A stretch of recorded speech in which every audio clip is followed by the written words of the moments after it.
Welcome back to the Casting Cost CEDH podcast. I'm Blake. And I'm Chase, and tonight we're joined by a special guest. Hey everyone, my name is Jordan Drake, also known as SteeledDragon.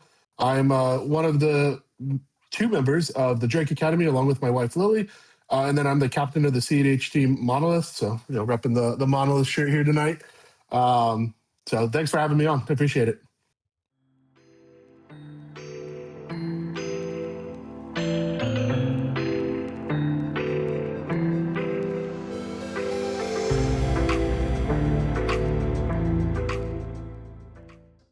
Hell yeah, man. Hell yeah, man. Glad to have you on here.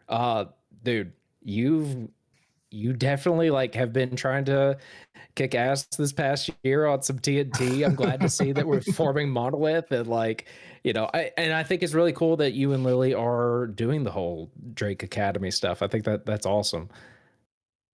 Yeah, we're really excited for it. I think it's going to be kind of a cool way to fill kind of a niche in the community. I think kind of really focusing on educational content and really that being the channel focus, right? We're not really going to touch on a lot of other stuff. I think really just want to dial in onto, how we can help cEDH players grow and become better. And then, Lily hasn't really gotten to do a lot of content.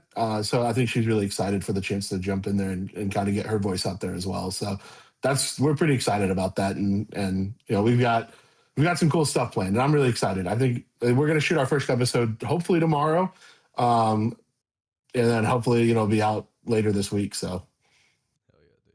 Yeah, we went to I went onto the channel and saw the little, just the little intro, little teaser video. Yeah, and I think that was really really cool. So I'm excited. That was one thing that I was on to ask about because I knew you had mentioned something about teams to begin with, but. What is Monolith and how did that get started? Yeah, so Monolith is kind of a sponsored, I wouldn't say pro, but I think we come pretty damn close to that definition. But we are a sponsored cEDH team, and it was built around. It was actually funny. The first member of the team was actually Max Sternberg, and he's who invited me onto the team, and it was kind of built around. Him and we had a sponsor that was kind of paying for his events and sending him to places and stuff like that. And at first it was just a really loose coalition of people that were kind of helping Max do his thing.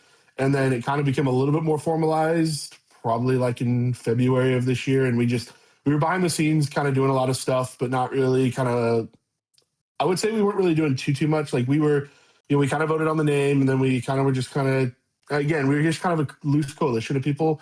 And I think a lot of things changed. So Max was kind of our captain right up until the cookout. And obviously the kind of unfortunate circumstances that happened around that led to his dismissal from the team. And then when I took over, we started just kind of putting everything together. I went on a recruiting drive, recruiting some people that I think, not just are great players, but also approach the game the right way. So getting people like Dallas and Hayward and Zeke and Eric and, along with some of the good players we already had, like Tim and Corwin, and I think just, Lily as well. And hopefully I'm not missing anybody in there, but just, got a lot of good people that have come on board. And I think that now what we're trying to do is kind of show that teams can exist within cEDH, right? I think you kind of see these individual, because I think sometimes because it's an individual event that teams can't really exist, what happens when you hit each other and stuff like that. But I think that already kind of exists, right? When you look at teams in the 60 card circuit, when they hit each other, they just play.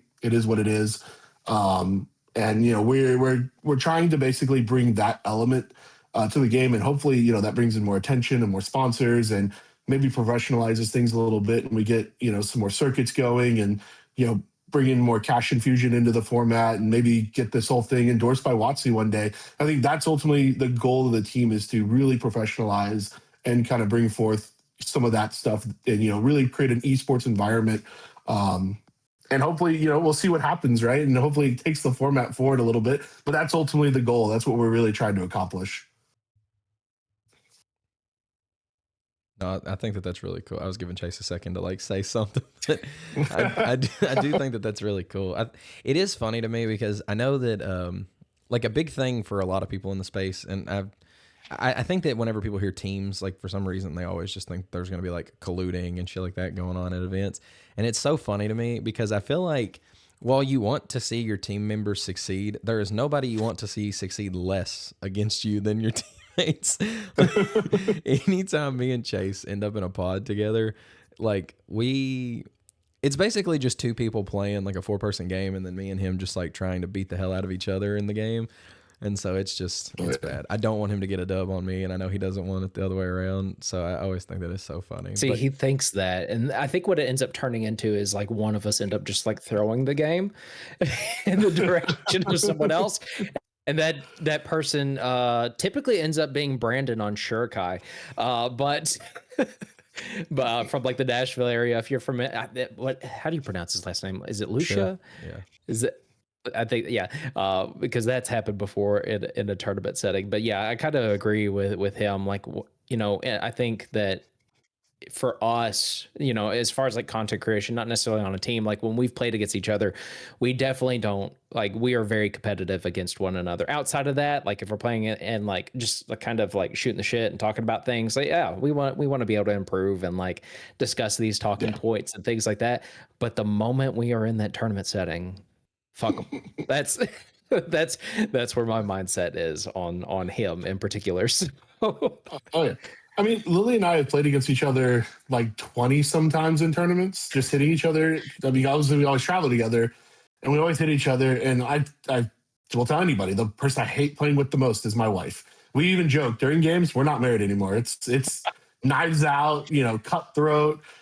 There's been a couple games we've walked away a little salty at each other for, you know, beating each other. Not like, you know, we don't like over politic against each other or anything like that, but just, you know, it's like, man, I really wanted to win this game and you just knocked me out of the tournament type of thing. Like we've had win-ins against each other. We've had top 16s against each other. It actually just happened. And funny enough, happened with our other Monolith teammate, Hayward.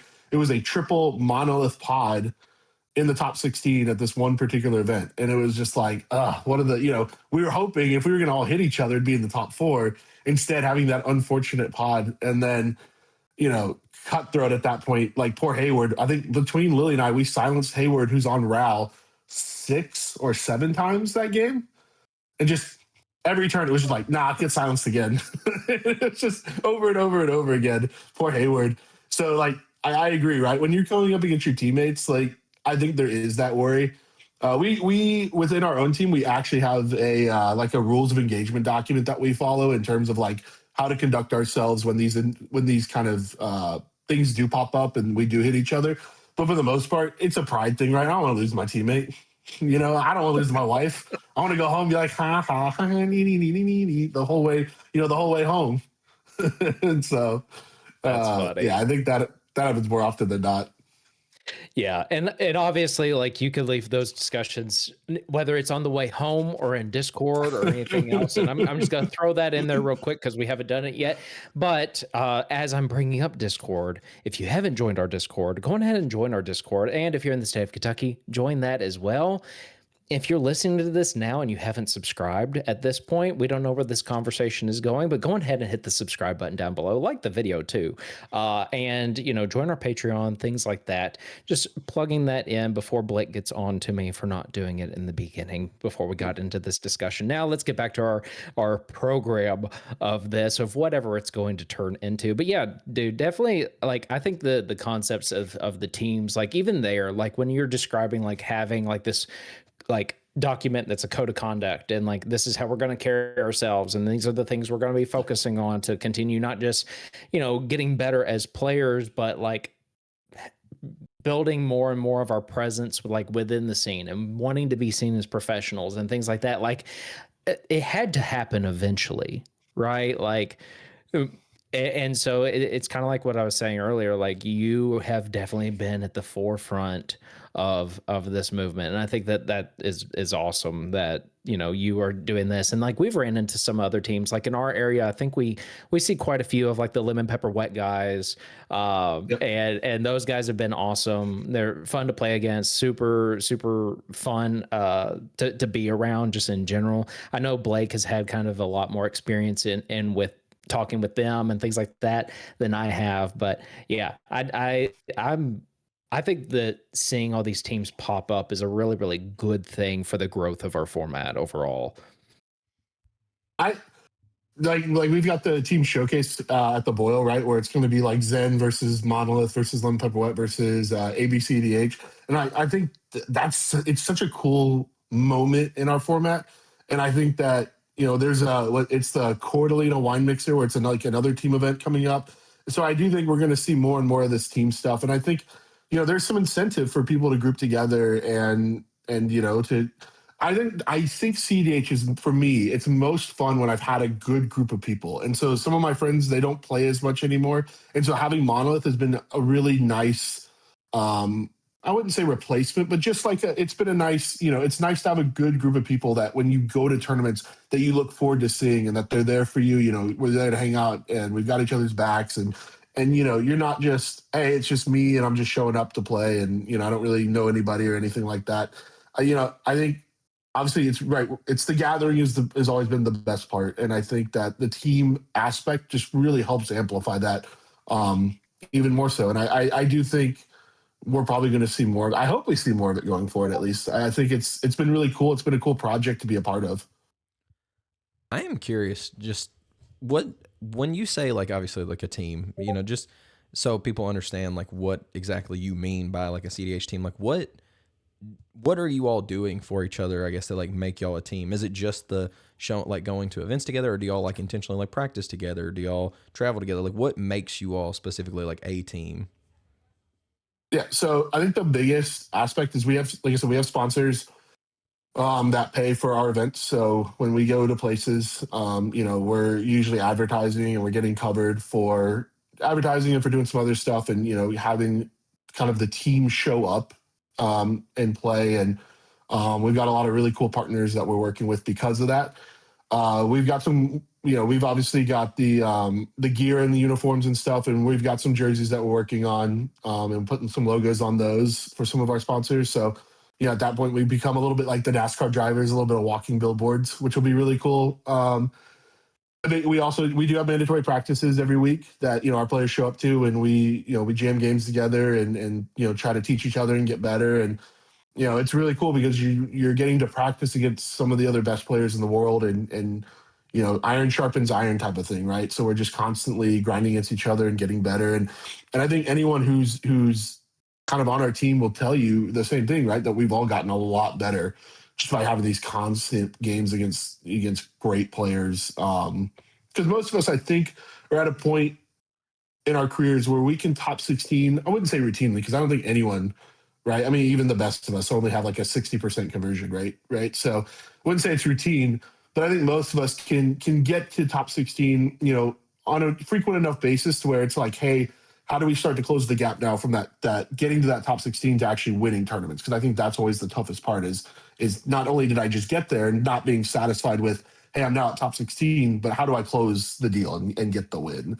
And I think that's where we're really helping each other. And I think a lot of us have gotten a lot better for those moments. So I think that's a really big one. Obviously, we help each other with deck lists, and we're constantly chatting about strategy, and again, it's always about just trying to help each other get better. And I think it's basically an amplified testing group at that point where we have the team coming together and being able to test all these different strategies out and see what works and what doesn't.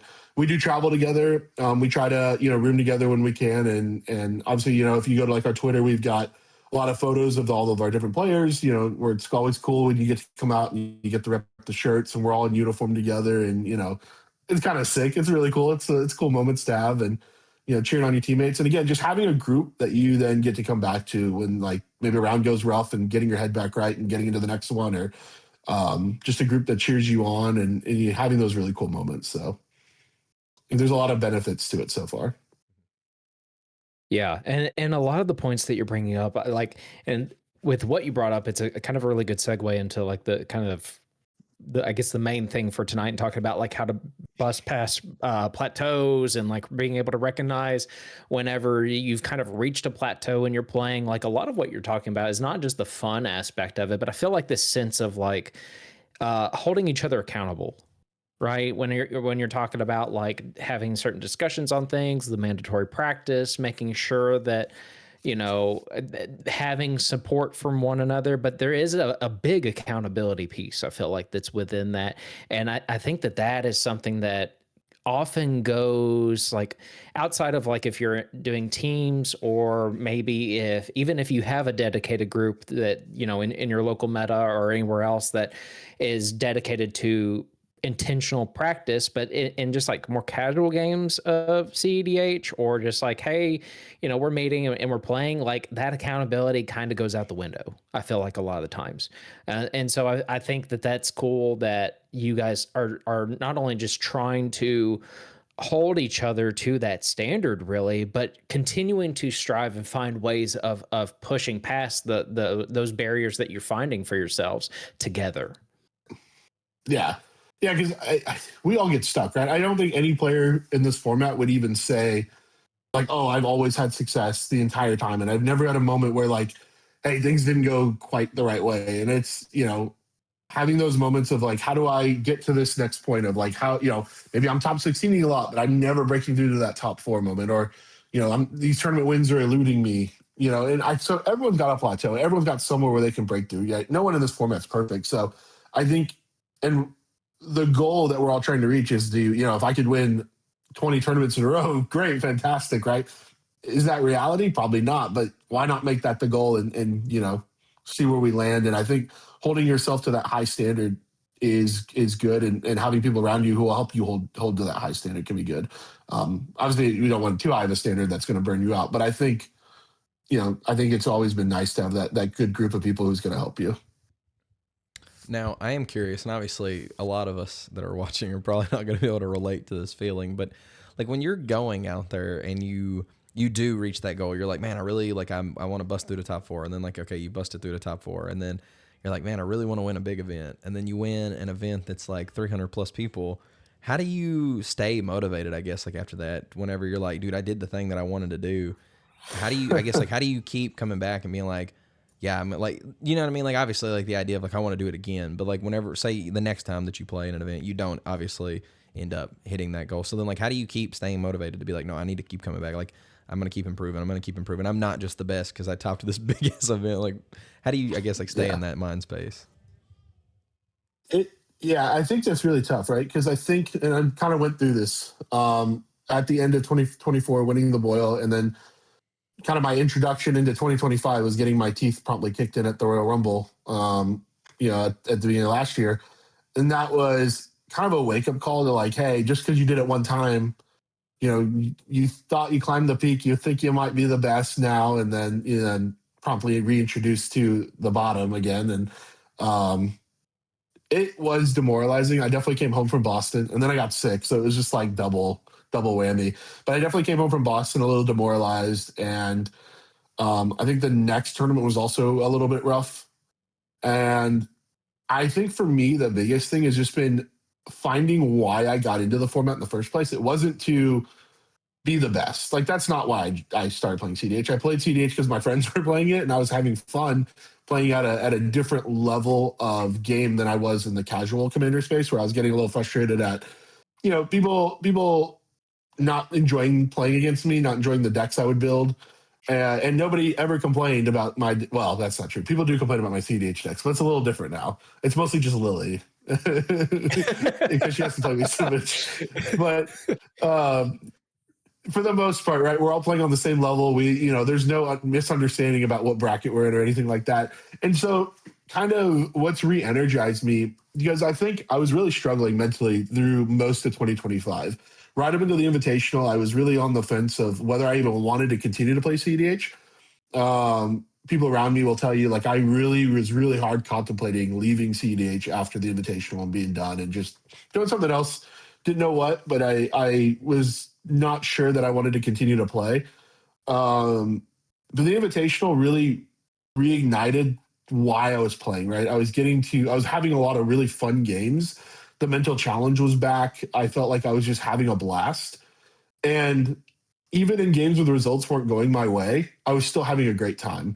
And even in that top 16 game that I lost at the Invitational, I don't know what it was, but I really had a good time in that game. Like, even though it didn't go my way, and even though I misplayed that game and probably cost myself a top 4 spot, it really reignited the passion of cEDH. And now whenever I play, I just play to have fun.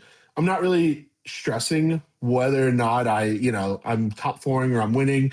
If I have a rough tournament, then I'm just like, whatever. I'll get back to the next one and play it again. Right? There's plenty of tournaments, plenty of weekends, and I think one of the things, right, is framing your mindset around the fact that the best players in this format are only winning their games about 35 to 40% of the time, right? Like there are people that are outliers on that, but for the most part, they have small sample sizes, and you're only going to have a couple of people that are really living outside that 35 to 40%. But if you look at like the top 15 to 25 players, they're almost all living in that 35 to 40% range. And I think that that's really indicative of like, you're going to lose or tie more often than you're going to win. Even the best of us do. And even when you look at conversion rates, like I was saying before, right? Like it's 50% for the most people. I think I've seen as high as like 70%. But again, sample sizes can be really small on those. And so you're not going to win every tournament. You're going to have rough tournaments. Things are going to go sideways. You're going to hit some weird matchups that don't go your way.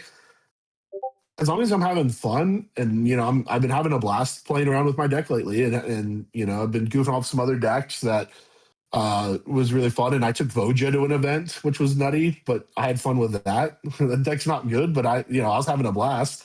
I think Jorman literally asked me at one point, he's like, "Is this even a real deck?" And I was like, "Yes, I promise."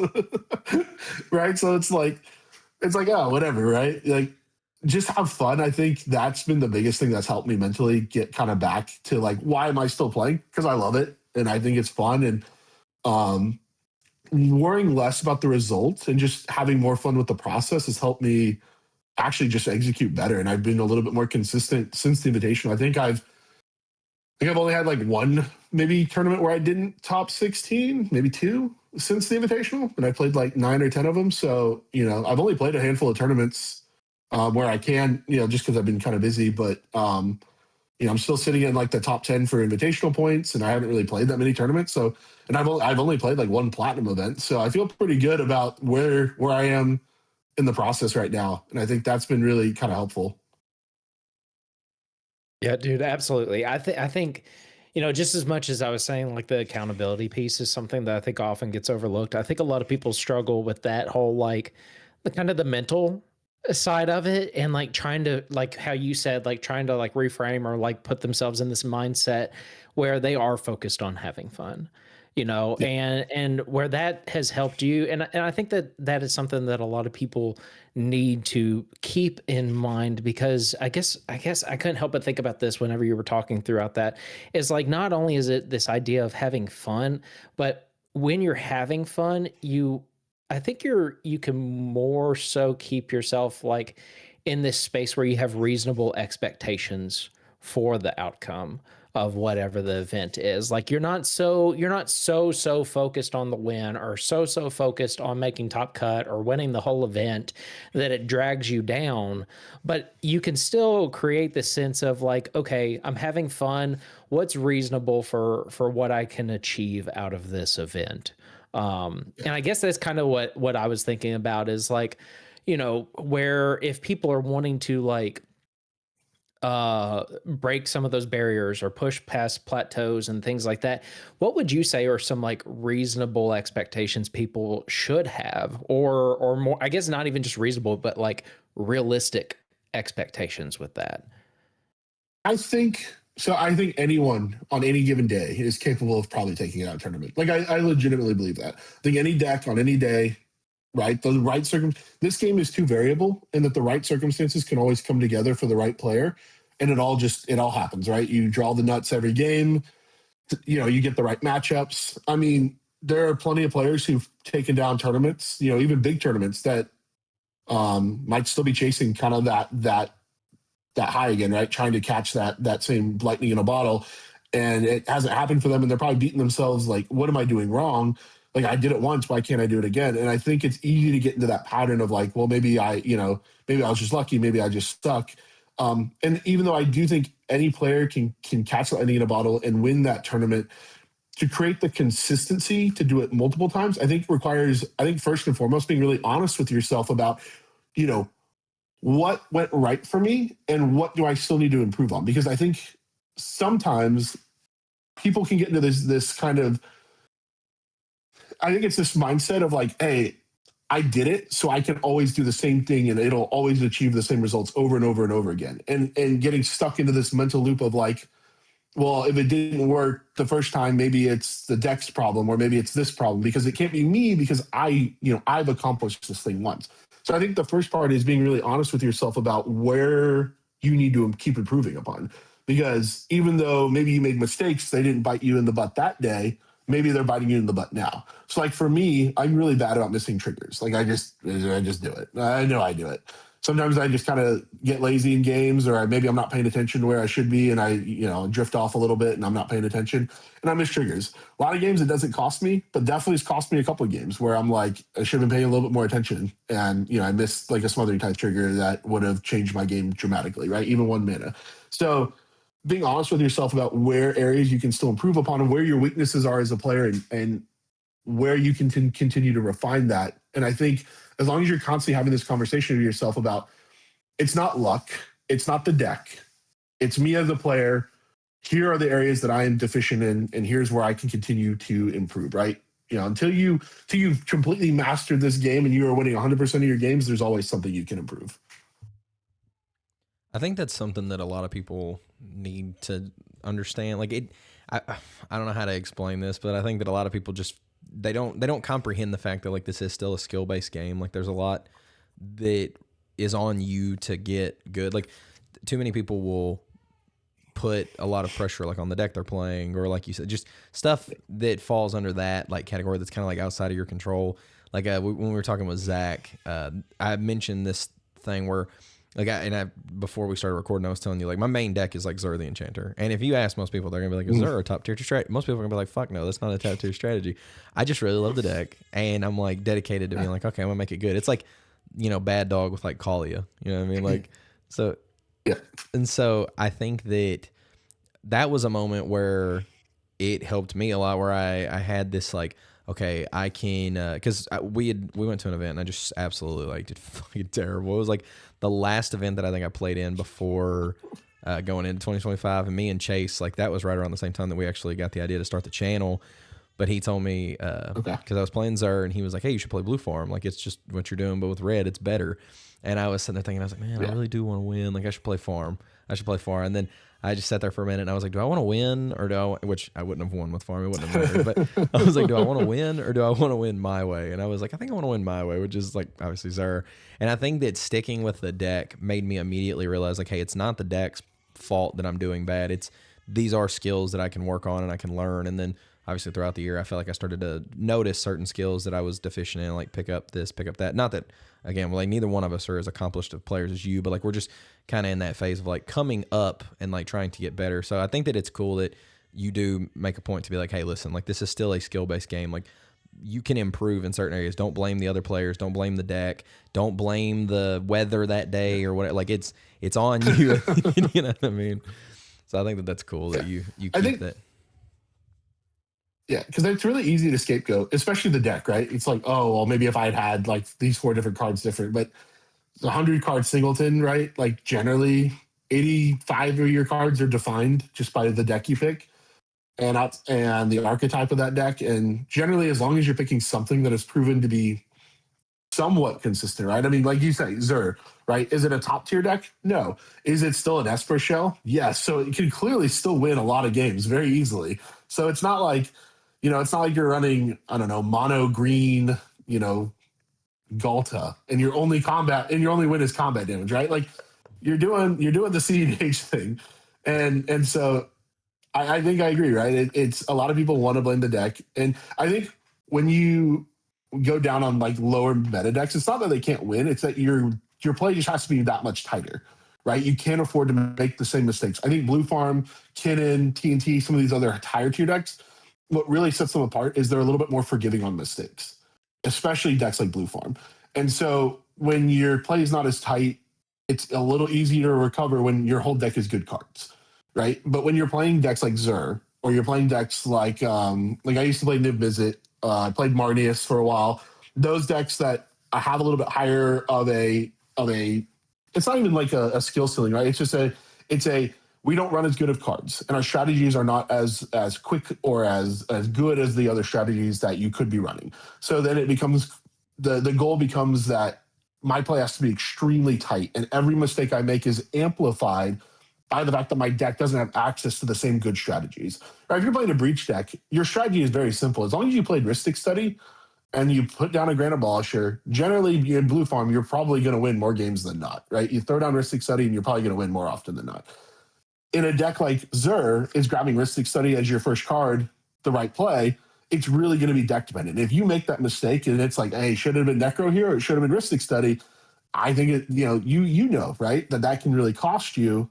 And it's kind of the same thing I've learned when I was playing like Najila, for example, too, is, am I better off grabbing like a warrior piece and trying to set up the warrior plan and grind out some value? Am I better grabbing Rhystic Study, or do I just jam Nas and go for it?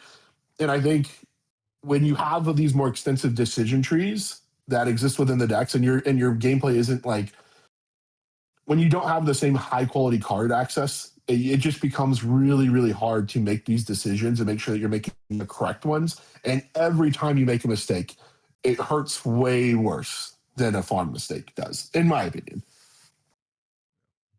I think as you're talking it through there, like, I couldn't help but think about this. Like, a few weeks ago, we kind of talked with Notorious and Wild on like specialist decks versus like meta decks and things like that.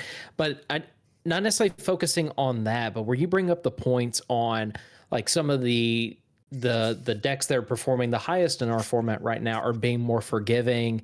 Like, you can kind of, it's easier to pivot at times. It has a lot of resiliency, so it allows you to bounce back even if you do make a mistake.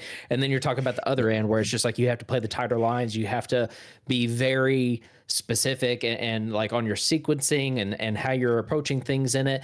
As far as like making improvements, and again, kind of going back to that idea of the whole, like, how do we push past plateaus? Would you suggest for players to like pick up decks that might not be as forgiving, just to be able to like identify, oh, this is like, I can actually clearly point out where the barrier in my game plan is in this deck. Now, if I can identify that, how can I bring that into what I'm actually trying to do with Xur or Blue Farm or whatever? That's tough. I would say no. I think so honestly, if I was starting a player out on cEDH today, right? Let's say they only have ever played casual and they're like, hey, I want to play cEDH. Where do I start? I'd put them on Blue Farm. And the reason is because Blue Farm will teach you everything you need to learn about cEDH, right? It'll teach you the two main win conditions in cEDH, right? Breach and Thoracle lines. It'll teach you turbo elements, so learning like how cards like Necro and Nas play out and how those interact with the table. But it'll also teach you how the mid-range game plan works as well, playing the Rhystic Study game plan, sitting on Tithe, understanding how to open your windows with the silencing cards. Like, I think Blue Farm will teach any player how to do everything. And I think for me personally, there kind of comes two things, right? And it becomes based on what the player wants to do when I would put them on a deck. First, what is their goal in cEDH, right? Is it to win as many games as possible? Then you probably want to put them on Blue Farm. And then two, is it to have fun? And then at that point, it's finding out what is the most fun deck for them and like the strategy and style that they would want to learn from. But I think you put people on Blue Farm first, and then let them gain all the necessary skills to then start exploring other decks that maybe fit their play style a little bit better, right? Because not everyone is going to be a successful Blue Farm pilot. Like, maybe you have a better niche, or there's a better strategy that calls out to you. Maybe Rock Side because you don't want to yap as much. Or maybe there's just stuff that's even more niche than that, right? You want to go a little further down. Like you were talking about Notorious, right? And he plays Arkham Daxon. And that can be really weird to interact with. And maybe you like the weird interaction lines, or like Lumbra has some weird interaction lines. But I think, like, if I was starting a new person out, I think that Blue Farm will teach you almost everything you need to know from a basic standpoint on cEDH. And then working kind of from there to refine, like, hey, this is where I'd go. But I don't think you'd want to start on a deck I think you do more harm to yourself starting off on a bad deck and trying to go up, because playing on a bad deck and learning from a bad deck, speaking from experience, is a very frustrating process, right? I was playing Marnius during the Dockside era, like an idiot. So, the main strategy of the deck is I want to play out Smothering Tithe, and I want to sit on my treasures, and then a dockside drops, and you have to sacrifice 14 treasures, and that's an extremely frustrating play pattern that played out more and more as I was playing, which was why I switched to Nagila and then switched to Niv-Mizzet and then switched to TNT, and I think like learning from that, I would not want to put anyone else through that. I think you're better off starting on a good deck. And then if you want to try some goofy off the wall thing, because Blue Farm can be boring. I think Blue Farm is boring. Some people swear it's not. I found it boring to play. I think it's good, but it's definitely linear. It's very much just sit there and wait. And for some people, they like that style and that suits them. And play my Rhystic and sit. That's cool. But yeah, I think I would not. I don't think I'd want to do that, right? I don't think that it wasn't the style that spoke to me, but I do think there is. I think that's where you'd start and then go from there. See, Blake sits on 2 or 3 of them, but just waits until time runs out, and then we just draw the game anyway. Well, okay, but see that it's actually funny that you say that though, because I think that after playing against Blue Farm, but not only just playing against Blue Farm, but playing against like good Blue Farm pilots, I think that I've started to realize that like I came from Yu-Gi-Oh! That was like my competitive card game whenever I was younger. And so like I played that when I was like literally like 10, 11 years old, and I was like tournament grinding doing that. And then I got into EDH. Well, I got into Magic just in general around maybe like, oh gosh, 2022, maybe something like that. And then I started with EDH, and I was just like, whatever. And the only formats that I really play are like EDH and Pauper. But like from that game, like we don't have mana and like resources like that. It's just card draw, like drawing cards, and then there's no resource that is required other than the fact that you've got like one normal summon. You can do a million fucking special summons, and then some cards will be like, hey, you get an extra normal summon, and then you do that extra, and then it just like compounds again. And that's why games I think just end so fast over there, is because like again, there's not a resource there like that. When I got into Commander, I had to understand that like I've always said card draw is king, but you still have this resource that you are tied to. So even if you have like a billion cards in your hand, if you don't have the mana to do stuff with it, you can't do anything. And I find that that is where I get choked up the most. Obviously, Esper, I think that's its biggest problem to begin with, is just mana. But I have found that watching these other pilots that are really good with like their decks, it's typically card draw first, because card draw can sometimes fix it. It solves the mana problem. Like you'll see your free rocks, you'll see other stuff that is your mana dorks, or if you're playing like Lothos and things like that, Tartars. But they normally establish like draw engine, mana engine, and then they're kind of online at that point, like they're doing the thing. And so that was something that even just talking to Matt, literally Saturday, we were looking at, having a actual target that I can go and get straight out of the deck with a Zur swing that's mana, because he was looking at it and he was like, this is cards. None of this does mana. You can't go get tied. So he's like, maybe you should like add in a mana engine. And I was like, oh, that's a really good idea. And then it made me realize, like just watching those games back, like, okay, yeah, this is where I continuously get choked up at, is the mana problem. So just stuff like that. But yeah, I agree with you. I think that, I don't know, like playing a niche strategy. Again, it's kind of like what I was saying about playing Turbo. You get really good at the deck strategy, but you don't understand like the intricacies of cEDH. And I'm still learning that and like figuring that stuff out. But there's a lot of little fine details and like little skills that are kind of hidden in there that you just don't see. Before I went on that tangent though, I did want to ask you, because this was something that got brought up when we talked to Kellen. So obviously, like he's known for like Dargo Tymna. He's a fucking incredible Dargo Tymna pilot. I asked him whenever we were interviewing him about Blue Farm versus Dargo Tymna and like some of these other decks, and he said that he played Blue Farm for a while and he just found that he didn't have a lot of success with the deck. And then Dargo Tymna ended up being the deck that like fit his play style, it fit his strategy, and then he just started having a ton of success. Did you experience something like that, like where you were playing for him, and even though it is a good deck, it just didn't lend to the skills that you felt like you were good at? And is that how you eventually got to like the Tree Farm deck, or like what led you to like stop playing for him? Was it just that it was boring, or like what took you off of the deck? Yeah. So I think I'm trying to think. When did I play Farm? So I think I was just kind of like bored of TNT. Like I felt like I had played it so much that the deck, like I was like sleepwalking through the deck. And this was before Tree Farm. So it was on the build I won the Boil 2 with. And there was a couple things. I think it was one, I was bored of the deck because I felt like I knew the play patterns down to a science. And two, felt like everybody else also knew the play patterns down to a science. So I felt like every game I had, everyone just was able to predict everything I was doing. And I was just like, great. Every game it felt like a slog. Even the games I was winning just didn't feel great at that point. And I do think the deck was really struggling during that time. And TNT's win rate was dramatically dropping off. Because I think everybody just kind of figured the deck out. And I think people also at that time realized like farm wasn't actually as bad as people thought. You know, because initially that was the discussion coming out of the bans was, oh, farm's dead. Long live TNT. That was never the case as we've seen. So I think now, like I think at that point, I was just kind of bored of TNT. I was a little frustrated on it. Obviously, I was saying I was having some just mental, not health issues, but just mental like hang-ups on TNT and cEDH and as a whole. So I decided to change it up a bit, and I took Blue Farm to a couple of tournaments, and I top 16 one and I top 4 the other. So I had success both tournaments I took it to. I just didn't find the deck enjoyable. For one, I suck at Breach. I hate Breach. It pisses me off. I don't know what it is about that card, but it just like I always screw up the math when I do it. So I end up making every game that I play on with a Breach significantly more stressful for myself. So I don't know what it is about that card. It just like screws me up so much. There's been so many times where I'm like, yeah, I've got exactly the cards I need, and I'm like a card short to continue a loop, or I did something wrong with my mana. Or like one of the dumbest ones ever. I besaged someone's land that could have exiled something, and that gave them the exact mana they needed to then silence me. And I was like, great, sure.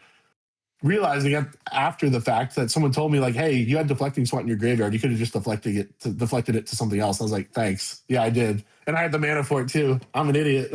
So, you know, you just have these weird moments like that where it's like, great, you know, things happen. And so for me, I wanted to, once I played those couple of games, I was like, all right, I'm going to go back to TNT. I'm going to figure out what's going wrong with this deck, and I'm going to figure it out. I'm going to sit down and tear it apart for a few hours. And I was talking to my buddy TK, and him and I had really been discussing this like token build. And so I finally put something together, and he helped me refine it. And then a buddy of ours in the TNT Discord helped us refine it further. And that's kind of where we got to like the tree farm. And I've loved that deck ever since. And every time I like, oh, well, maybe I'll put it down and pick something else up. I just keep loving the deck so much that I'm like, yeah, I could play this, but I don't know. This deck feels so good. Why would I? But even that though, like that experience that you had with it, and like at the beginning of the year and things like that, like it does bring up the good point for the plateaus and whatnot. Like sometimes you just have to take a break from for even whenever like you love it. Like sometimes you have to get off of it for a bit and just kind of like reset yourself, give yourself something different to focus on while still playing cEDH and trying to continuously improve. Like even for me personally, like you know, I think like a couple months ago, I put in an order for Mana Vault proxies, and by the way, use code Triple C at checkout, and got picked up like that on my end. That was backwards. I know, that was but backwards. it's going to look right whenever I know I know, but I had to learn the hard way. I know. But I'll do it the other way too. I'll do it both ways. Fuck it. Like Kellen had been asking me to do like Tymna Dargo for a while, and so I've been trying to pick it up a little bit just because it's different for me. I've picked up Lumra. Like I've been interested in like land strategies. Like I've picked up that. I'm looking at a couple of other things to try. Or I picked up Atali just because I was a fan of the Dino whenever it first came out. And like I played it for like a month or so. I was like, this deck's fucking awesome. And then like I went to, I think shortly after that went to like Blue Farm, and then have been on like Sisay ever since. Like I guess what feels like a couple years now. But you know, just playing different strategies like that's the thing that helps me is like, yeah, I like playing my main deck. I enjoy it, but sometimes I have to have something a little different. And where I guess where my little bit of different is I look into different strategies. I look into different like archetypes, different themes. Like whenever I've played Lumra a couple weeks ago, I was like, I don't know how the fuck a lands deck works. I don't know how this bullshit runs. And now I feel like I'm kind of getting to the point after getting some games under my belt. I'm just like, oh, okay, now I know what to look for. But now I can take that and go either how can I apply that to what I'm trying to do, or how can my deck better be prepared for it whenever I'm sitting at the table. But I think every so often you kind of have to take a little bit of a break and just reset and refocus, so that way you can go back to it and continue enjoying doing what you want to do. No, I agree. I think everybody should have their primary deck. Like, the deck that when all the chips are down, you're playing for all the money in the world, right? This is the deck that I feel the most comfortable going into. But I do think there's value in playing a bunch of different decks. Like, I've got a Kinnan built right now that I've been goofing off with, and I've got a Rog side built that frustrates me to no end, but it's built and I've been playing it, trying it. Like Lily, my wife, she plays Blue Fawn primarily right now, but she's got her Malcolm Vile list that she's been tinkering with, trying to get it back. I think there's value in playing other decks, other strategies. I think it also improves you as a cEDH player, right? Like once you understand how a lot of these other decks work and what kind of goes into them, then you're never really caught off guard when you see them at the table. Or even if it's like, I don't really know what this deck does, but I know it's a turbo deck, and I know how to stop turbo decks because I know how everyone stopped me when I played turbo decks, right? Like you can apply a lot of the lessons that you learn in defeat to your games when you're on the other side of that coin, right? Like when I'm playing mid range, and I'm thinking about like, oh well, when I was playing turbo, here's every time I lost and how I lost. So now when I play mid range, I know how to stop those turbo decks because I watch those strategies work on me consistently, and I think and vice versa, right? When I'm playing Turbo, I think about like all the times that Turbo beat me or that I beat Turbo and how I can then navigate those pods and take those lessons. So I think there's extreme value in playing all the different strategies that cEDH offers. I also think I do think most of us get bored after a while. Like, I've talked to Andy before, Andy Beach, and he told me like one time he's like, yeah, I'd have to take breaks from Blue Farm because I hate it. I'm like, yeah, that makes sense. That's why you'll see him on some crazy stuff sometimes. And he's like, I gotta take a break and I'll come back and play Blue Farm and get bored and go back. And I think, I think no matter what deck you play, I think we all get bored of our deck eventually, right? No matter what. I think whether it's the fringiest deck of all time or if it's Blue Farm, I think we all kind of just like to change it up a little bit and play something different just for a change. And at least, even if it's not something I'm taking to events, I'll probably play it in practices and stuff just to change it up. I think that kind of stuff is obviously super beneficial, but it's because like we as content creators, we do gameplays, and so we'll have to pick up different decks and stuff because we want to get variety on the channel. Yeah. And it's really bad because there's been a lot of decks that I've had zero experience on, and I'm just like the first time that I'm ever playing it is like on the channel. Like I recently, and I think Chase has sadly had to sit through and edit this episode, but there's a game where we literally like one of my buddies was there and he just was like, hey, do you want to play Tymna? And I was like, no, but sure, like let's do it. And I ended up like that game was really fun. I actually like really enjoyed that game, but yeah, I had no idea what the fucking cards did because it's like, it's his deck, it's blinged out. A lot of them are missing like the reminder text and everything. And I'm like in mid combo being like, what does this ability do again? And then he'll tell me, and then I go and I'm like focused on another card, and then I get back to the card and I literally forgot what he said, and I turn back again and I'm like, what does it do again? And so it's stuff like that where, yeah, I think the biggest thing that I've enjoyed about playing different strategies though is not necessarily saying like, yes, I want to take this to an event and do well with it. I remember whenever, this was right before Kellen won Lane Go, but I watched Celestial Winter Gaming, which also just for the viewers, if y'all don't watch that channel, go check out Matt's channel. It's a very good channel. His gameplay is really fun. But yeah, Celestial Winter Gaming, we've had him on the channel, but he had a Dargo Tymna list that he was playing, and I didn't know that him and Kellen played together regularly, and like he had Kellen on, but I picked up that list and just played it a shit ton for a while, just like take a break from Xur. And then I remember one of the first times after I'd played it and I came off of it and I went back to an event, I sat across a Darko Tymna deck and it was like a win and in. Like I needed it to get into top 16, and they started to go combo off. And I was like, I literally knew exactly what they were doing. And I was like, oh, okay, this is super helpful now. So like I didn't have the piece to stop what was happening, but somebody else did. And so like we were able to stop the win essentially, and like I was able to eventually get to my turn and win that game and get in, and I was like, this is sick, like this feels like a superpower. And so I think that that's one of the biggest benefits I've found from like trying different strategies is not necessarily saying like I'm going to be the best pilot with this deck, but I at least have a general idea of like how to stop it whenever I get into events. But no, I definitely hear what you're saying about the playing something until it gets boring. So I think that it's super beneficial to take breaks. Do you, which we talked about this too, but like, what do you think was the biggest thing that I guess helped you get through that? Like when you felt like you were plateauing, like what broke you through that? Like what out of, yeah, I mean, I was about to ramble on even more, but like what just broke you through that? Like whenever you were experiencing that? I'm trying to remember like exactly what I I think Tree Farm helped a lot because that revamping the deck entirely, like from the ground up, helped break some of the parity. I think that like I think people just really understood TNT really. I mean, at a certain point, right, it was just a bad version. It was like no bad cards TNT, which ended up just being a really bad version of Blue Farm in a lot of ways, where it was just like I'm trying to create value, but I'm always losing the value game to Kinnan and Blue Farm. So it's like, why? It started to become a question of why am I doing this, right? We're not, our Thrasios deck is nowhere near as good as Rockgrass, and our Tymna game plan is nowhere near as good as Blue Farm. So we're really bad at both game plans. And the idea of like revamping the deck was to try and bridge that gap. And I think the creative puzzle that became of trying to figure out what the right cards were and the right strategy and really tinkering on that list for basically the last back half of 2025. Because like the original iteration had like Chatterfang and Toxrill and some pretty wild cards in there. So I was like, I just want to create bodies. I want to find all the cards that create bodies, and we're just going to figure this out.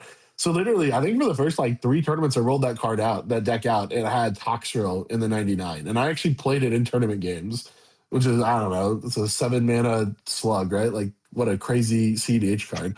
Also, it just shows you that I promise, like the last 5 cards of your cEDH deck probably don't matter as much as you think they do. Like generally, probably not that important. But I that was like one of those moments where I was sitting there like trying to like I think that really helped. Just iterating on that deck, playing other deck strategies, obviously having a good group of people around me that helped me just kind of be like, hey, remember why you're playing. It's fun. You're just trying to have fun. Um, but I think Tree Farm really was a big part of that journey and help and the building process that went into that over like the 8 or 9 tournaments that I took it to. Do you feel like you like having experienced that, I guess like tying that back into the team thing, have you noticed like any of your teammates have experienced that same like plateau or like they feel like they're at that spot, and have you been able to like help them get through that point now that you've experienced something like that? I don't think since anyone's been on the team, I don't know that anyone's having quite those same moments. I think we've all had like bad beats, like a tournament that didn't quite go our way. We did have a player who just felt like maybe they weren't quite at the same level as everybody else, but then had an excellent tournament like just recently. So I don't think that that's. I don't know that anyone else is. I'm not to say that no one else is necessarily going through that. If they are or have in the past, I don't know that it's been while they've been members of the team, but the team is relatively new. So I imagine it'll be an experience that somebody will at some point experience. I think every player in this format, if you've been playing it for a couple of years, you've probably just had those moments of like, maybe this is it for me. Maybe this is all I'll ever be. Is this, this type of player? Um, and I think obviously being part of the team and one of our goals is to help people do kind of overcome that. Like I was saying earlier in the show, when most of us can make top 16 pretty regularly, and it's now how do we break through and consistently top 4. I think that's been my big goal, is to get everyone into a spot where they're every tournament, if they're going to make top 16, they're going to convert that to top 4. And I think getting that to like 75% rate, right? Like if I'm in that top 16 game, I am winning 75% of the time, and the other 25% time variance gets me. But I think that's kind of the goal. I definitely think that it's cool that which I was curious about that because I feel like that teams almost help like fix that issue, because it's hard sometimes to see like what your issue is, but having the people around you they can kind of spot that for you almost like, again, just we were talking about coaching too before this, but again, like having somebody that's like that extra set of eyes on your play style or just on your game and saying like, hey, I've noticed that you've been doing this. And then all of a sudden you're like, oh man, like that's a mistake I've been making probably regularly. And then you just kind of fix it. Whereas if it was up to you to spot it, it may take you a while. And that time where you're finding it is the plateau technically. So I think that's super interesting. I do think that it's really, really cool that like we're seeing a lot more teams pop up. We actually played in an event. This was like, when was like October-ish maybe, where we played an event and literally like all of top 4 was lemon pepper wet guys. Like the entire top pod was a team. So yeah, I mean, so I definitely think that there's a lot of benefit to stuff like that. I think that that's really, really cool. But no, like I said, I was just curious. I wanted to know like if you'd experienced something like that, because I'm sure like even me and Chase, like we'll bounce ideas off each other all the time. There was actually a podcast episode that we did where we both went to an event and we just didn't have success, and like the whole podcast episode after that was just us retooling our decks and like trying to figure out what we thought was our problem going to that event. Like it was weird. It just sparked something in us, and then that whole episode was just us ranting about like how to fix this and how to fix Zer. Yeah. I mean, I'm sure we've all had events, right? Where I think when you've had a rough event, it can go one of two ways, right? It's like the silent card read back where you just replay all your games in your head over and over again and you're just kind of down in the dumps about it all. Or it's the opposite, where it's like, I feel more motivated than ever to get back into the the lab and fix what I saw go wrong and I'm ready for the next event. Like I'm already ready to fix what went wrong. And I've been on both sides of that, right? Where I've had those events where it's almost, I don't even know if I ever want to play another cEDH game ever again. Type of like, where it went that wrong. And I know Lily has too. Like we've had some car rides back where you're like, dang, this whole tournament was a waste of our time. Like that sucked. Why would we keep doing this to ourselves? And I do think it's part of the process, right? Of being a cEDH player of like these things just happen, right? I really can't stress enough that the best players in this format do not win as often as you think they do. Like the statistics prove that, right? Most players they're not, right? We're all losing or drawing less than we're winning. And so I think when you put that into context, right, your elite players only winning 35% of their games. I mean, that's really not that many. And like, especially when you compare it to like 60 card, where I'm sure your elite players are probably 80% win rates, if not higher. With some of the best players in the world. So I think when you put that into context and you really understand like this format is really, really hard to play correctly. And because there's 4 players and there's so many moving parts and there's weird card interactions that you just don't necessarily always see because, there's 4 players and sometimes boards are weird and you're like, well, I didn't realize that card interacts on that player's board, interacts with that card on that player's board that does something on that player's board. And then I die because of all those niche interactions coming together, for the perfect storm. And these things just happen, right? And you have to adapt and learn from them and have that mental fortitude to just be like, I know I'm not going to win all the time. Do I have the mental fortitude to hang in there when the times get tough and grind through these moments and be honest with myself about where I can improve and what I can do differently to become a better player? And then really just hone in on those skills, those areas that you go wrong. So identifying where those areas were like, hey, I let's say I didn't mulligan properly in this game, or, I kept a bad hand in this game, or I didn't counter the right thing in that game, or I let this go by that I probably shouldn't have. And just being honest with yourself about where those improvements can be made.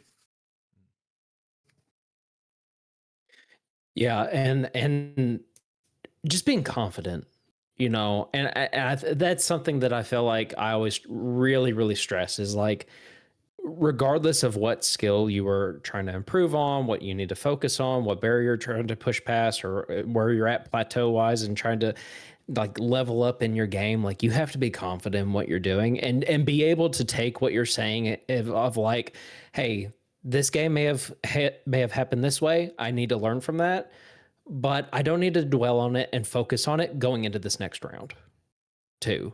That's where I get defeated a lot is I tend to like in bigger events, like if I don't have a good round, it's the mental, like I just start beating myself up over and over and over again. And so like that has kind of been an area that I have tried to focus on at times. But again, I think like being able to take what you're saying and going, okay, I need to learn that from this. I don't need to beat myself up. I need to be confident in what I'm doing going into these next rounds. And then boom, I'm ready to sit at that table in that pod and not let the same things happen over and over and over again.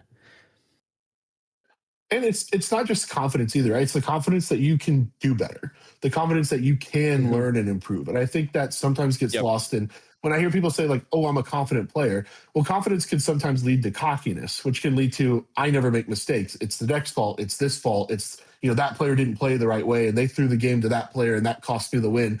And I think it's those things can happen, sure, right? But I think when we're all being truly honest with ourselves, it's knowing we made the mistakes that led to that more often than not, right?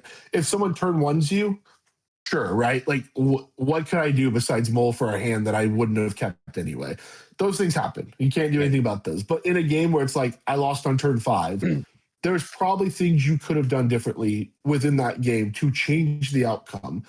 And I do think too often players are getting caught in this mindset of oh well, it was this, that, or the other that stopped me from winning, or like, oh well, they countered my spell, so maybe next time I just need more interaction, or I just need a silence effect. And it's like, yeah, or maybe there was a better window.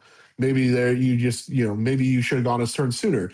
Maybe there's interaction you should have used at a different point that would have had that available. Maybe you should have talked more to figure out if there was openings. And I think having the confidence to learn from games and having the confidence in yourself to continue to grow as a player, I think is more important than just being like, oh, I'm confident that I can find a win somewhere. It's, hey, I know that I'm going to continue to grow and improve. And if I continue to grow and improve, then I will find wins. Like, that's just natural. The better the player I am, the more wins I'm going to do. And then treating every round as its own entity, right? Like, even if this is a win and in round, I treat every round as just like, I want to win, right? Every round I want to win. So even in rounds where it's like, it's I have to win, or it's like maybe I can take a draw this round, I'm still just going in with the same mindset of it's just another round. I treat every tournament round as if I'm 0-0, right? I just started the day and I'm playing a new round. And I think that really helps kind of guide your mindset going into each game. It's not, oh well, maybe I just draw here, or maybe I can think about a draw. It's like, well, we'll see where we're at, within the games itself. And I think that helps a lot too. And making sure that you're not like, oh, well, I'm 0-2. Now I have to win all these games or I'm going to lose, and kind of getting into your own mind and kind of spiraling from there of like, pressing. I think some people will like start to press too much because they know they have to win. And so instead of playing their optimal game plan, they're now going to press where they shouldn't because they feel like they just have to win and they're going to do it at all costs. And, that leads to bad decision making. Absolutely. Yeah, no, I mean, I was waiting to see if Chase had anything else that he wanted to add to that, but I definitely agree with you. I think that, I don't know, I feel like that was really, I feel like this has just been a really good discussion. I've really enjoyed that. I've really enjoyed getting to chat with good players in the space. And again, I say that as like two people that are trying to like improve and get better. And I think that was something that we talked a lot about as far as like goals for this year is just improvement. Obviously, I think anything that's like skill based, you want to get better, but just whether it's getting to more tournaments, like having more consistent results, like, and also it just, all that does is just help, one, like helps us, but also it does add credibility. Obviously, as like content creators, you want to, if you're talking about a subject, especially when it's like a competitive thing, you want to do well because that helps you seem more credible. So I've really just enjoyed getting to chat with good players. And I think that you offer a lot of really good insight into just those discussions. Like, you're a good player that's experienced the plateau. You're a good player that, again, like now you're a part of a team, and even you talking about that, like, it's got me excited because we were talking about doing this like little, I'm still workshopping the name. It's essentially, we're just going to say team, but like focus group. I don't know what the fuck to call it, but it's essentially just a group of players that are like intentionally trying to get better, or pretty much what you're talking about. Like we all feel like maybe locally we're struggling to get like good games in because people don't want to be intentional. Like, there's been times where like I've played games and, like I've literally cast an opposition agent. I've had two players like with tutors on the stack, and they'll just scoop at instant speed to deny you resources and things like that. So just finding people that you can play against that are getting just people that you're able to play with that have your best interest in mind and you have their best interest in mind, and you're both like actively trying to get better. So I think it's really awesome what y'all are doing with that. And it's got me actually really excited for this little like group that I've been talking about and like mentioning. It really makes me want to put something together. Do you have, Chase, like, do you have any other questions or like anything that you can even just think of? Like, I've got obviously the fun questions that I want to ask, but just anything that you can think of. Yeah, again, going back to the kind of those plateaus players experience and maybe some barriers that they might have within their own play patterns. Like, I know Blake asked a little bit ago, like if there's anyone on the team that might be experiencing some of those things, or like maybe some things similar to what you have been experiencing. But like, what would you say, like in general, would be the biggest things that players in cEDH find as like, this is where they kind of cap themselves out, or this is where their plateau is, or the biggest struggle? Like, what's the common ones that you come across? I think the easiest mistake to make, and really this isn't anything, right, is thinking that because it worked once, it'll work every time. And I think consistently attempting to redefine and to grow, and that means growing new strategies. That means learning new things and new play patterns. But I feel like because if it works one time, players get caught into this trap of, oh, well, it'll work every time. But then if it stops working, you kind of still keep playing it because it works. It's like hitting you keep hitting that wall of like, well, I've broken through once, and so I'll do so again. So I think that you get into that trap of doing the same thing over and over and over again. So I think the first one is, getting stuck in those same play patterns, right? Continuing to grow and explore, not just within the format, but also just within your own deck, right? Trying out different lines that maybe you're a little less comfortable with, right? I think we all have lines that we're optimal or preferable in our decks. So maybe trying out your deck, maybe in a little more low stakes environment with like your practice group, or maybe a smaller tournament that you don't necessarily care about the outcome. It's more about just goofing off and having fun. Maybe play out some less optimal lines and see, how the deck does. I love to stress test my decks and really put them through the ringer on where they can win from, right? Whether it's keeping bad hands on purpose, just to see what the deck can do with that bad hand, right? Where are we going? I do that all the time. So I think that's like a big one, right? Is stress testing to figure out the other play patterns within your deck that maybe you're a little less comfortable with. Like for me, I love winning on top of people, right? I rarely win under a Grand Abolisher, but I do like to challenge myself. In some games, I'll be like, okay, I can't win on top. I have to play a Grand Abolisher and win that way. Like if I don't do it that way, I don't get to win. So creating those kind of internal challenges to help stress out your own play patterns, and you kind of challenge yourself to grow outside of your comfortability zone and to then grow as a player. So I think that's really the first and foremost when it comes to plateau. I think the other thing is getting into this mindset of like, I'm always going to win, and being okay with accepting draws in certain situations, or accepting like, hey, I'm going to lose here. That's fine. We're going to get them on the next one. And so having, again, that mental fortitude of being like, I can come back and win the next couple rounds. Or it's not like, I do think some people get into this mindset of as soon as they lose the first round, it's all downhill from there. And I don't think that that's ever true, right? I think as long as you're mathematically alive, it's worth playing you the best of your ability to continue to grow and learn and improve and try to still, make top 16. But I do think some people, they hit that first loss and it's like a death spiral, right? They can't come back from it. It hits their mental too much. And then from there, their play patterns get worse and worse and worse. And it's like an exercise in frustration, right? The whole day just gets out of control for them the more and more they lose, and they can't really recover. So I think, when I won the Boil 2, I thought like, hey, I'm here now. Getting kicked in the teeth promptly in the next couple tournaments meant, I still had a lot to learn. And I still feel like I have a lot to learn, right? Like I would not say that I'm an expert by any means. I think that there's still so many things that I can learn about this format and how to still get better and grow as a player. And so I think, continue without being able to like talk through what specifically a player's plateauing at, right? Without being able to talk through like, here's all the areas that I noticed. Like if I was going to like talk to like you, Jace, like be like, oh, hey, here's all the areas that I noticed that you could grow in to get better as a player. Not talking specifics like that. I think, just being consistently open to feedback, really critically analyzing your own games, really studying where you're going wrong in games, and then kind of being able to apply the lessons that you're learning, taking away from those games to your future games.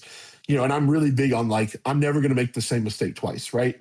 If I make a mistake in a game, I record it, understand why I did that wrong, and then ensure that I'm going to learn from that and not make that same mistake the second time. And just by cutting out on my mistakes, I generally find that I can cut through the plateaus because if I'm making less mistakes, and especially on a deck like TNT, where it is really good value and it's really can be hard to deal with because it's pretty relentless deck. Then I feel like it helps, and I think even on decks like Zur or Sisse, cutting down on your mistakes, you'll just find that you're naturally breaking through those plateaus. I think instances like that is where just a gameplay is like pivotal. Like, cause to try and predict like where every single potential line could go wrong, it's just not going to happen. Like, you're going to have to be put into those situations. Like, and that was something me and Matt were talking about recently, where he was mentioning that obviously he's an accomplished player. Like, he made the Invitational, he's very good. He consistently can like go to events and do well. And then he was talking about how whenever he played in a game or played an event and was playing Jason Doan, and literally Jason did some crazy line that Matt was like, I had him dead to rights, and he politicked his way into being like, hey, like, or I think they actually had each other dead to rights, and somehow they politicked their way into being like, hey, let's give each other another turn to like kind of whatever. And it was some crazy line where he said that like Jason had basically turned some like he had turned something into a like Nezahal with the intention for it to eventually come back in later as like a Valley Flood caller, and he never once just stuff like that. So yeah, it's just the ability to get reps in and to like that's where you're going to find those, I feel like, moments where you're just gonna like naturally fuck up. And the more that I've played cEDH, like we always at the end of the channel, we always will say like, go play cEDH, because I think that there's a lot of people that want to get better and want to improve, and I seriously think that that's like one of the first places that you can do is just like, you'll ask people like, do you play a lot of cEDH? And they'll be like, well, no, I haven't been playing. It's like, okay, well, that's the first place to start. Like, just go and get games in. Yeah. But no, it's so funny too, just listening to you mention these like little moments, because again, at different levels, but even just at the level that we're at, it's very funny because I feel like we experience it even if it is on like a much smaller scale. Like the idea of like round one's pivotal, and then you get fucking cooked, and like just trying to approach it from a better mindset. Like, I got cooked by Gold Sabertooth in an event one time, like on a stream table. I had showed up late to the almost late. I was like 2 minutes away from like not being able to actually like pay my entry fees. Like, I got there, they're like, you're in pod 1, go sit down. Tim's in there, and I'm like, hey, what's up, brother? Like, we set in turn 2, he fucking Roccos me, and then I'm like, great, I'm gonna go get food. And I just didn't even care. I was like, just keep a good mindset, and like I ended up doing fine. But yeah, like I do agree with you. I think that there's a lot to be taken away from just the points that you gave. I think that, I don't know, it's just, like, at the end of the day, like, yes, there is a competitive aspect to the game, but it's also like, it's just a fun wizard game that's like with cards. Like, I think that's one of the most important things is, even if you're winning everything, you're not having a good time. Like, what's the point? Yeah. I mean, at the end of the day, right? This is none of our, I think what, 99.9% of us, this isn't our day job. Our results really don't matter in the grand scheme of things. And I just have to remind yourself of that, right? Like, we do this for fun. If it's not fun, what are we doing? Well, I mean, I've certainly not made money doing this. I probably lost money because of when you factor in travel costs and everything else. But it's fun. So, this is our hobby, and this is what we enjoy doing. This is what we do in our free time, and we give up a lot of our free time to travel to these events and do it. So why be miserable? I mean, what's the point at that point? Absolutely. 100% agree. All right, Blake, you got your fun questions. Well, Jordan, I've obviously already asked you this question, which I've got my 3 fun questions, but I do just enjoy asking this because I'm curious if, since the last time I've asked you, like, if you, I guess, like, refine the answer at all. But like, I asked you, like, if there was one skill that you feel like people could focus on to go and like get better at cEDH, especially for like, say, this year, somebody's like, I want to get better. And obviously I know there's a lot of nuance to that, but what would you say is like that skill? Like, what would be the thing you would tell people, go focus on this if you actually want to get better at cEDH in 2026? Yeah, I still, you asked me that, a few weeks ago, but I still think my answer is the same. I think understanding the window in which to win. I think it's one of the hardest things to teach people correctly. I think because it's easy to be like, oh, well, I have a Grand Abolisher and I slam Grand Abolisher, and then if it lands, yes, I win. Sure. But I think it's really tough to teach people how to do that correctly. I think politicking is really hard to teach as well. And that's something that I was like, my knee jerk was politics, but I've also seen players that don't politic win just as much. Like Andy Beach doesn't really politic all that hard, and he's a monster, right? He's a straight killer. Sam Black and Brian Koval, not they're more known for their 60 card play, but they showed up to cEDH and whoop butt, and they didn't really have the politicking skills necessarily, right? Like, why? How would they have even ironed those out? They don't play a lot. They didn't play a lot of cEDH then, right? And they still came in and destroyed people. So I think it proves that the still solid technical play is still extremely key to winning these games. And I think you'll notice the best players, they have a really good fundamental understanding of when they can send stuff. The politicking, I've talked to people this way, right? I think 70% of being a good cEDH player is understanding all the technical fundamentals, right? Understanding window theory, understanding mulligans, understanding like the nuances of the game, of Magic the Gathering itself. 10% of that, then from there, like what gets you to 100% of being a great cEDH player. So 70% technical skill. I think like 20% is a mixture of like table luck a little bit, right? Is things coming together for you? Because we've all had games where it all just falls perfectly for you, right? Players jump you in priority and counter something when you were about to counter it, and you're like, oh, well, appreciate it. Now I go to my turn and no one has counterspell, right? Or, you top deck the exact right cards all game long, or your mulligan, your first 7 is a perfect god hand. So I think there's an element of luck for it. And then what kind of bridges that last 10%, I think, is the politics, right? Is the how do I kind of separate myself from the other really good technical players? Because I think that is where people are kind of strongest.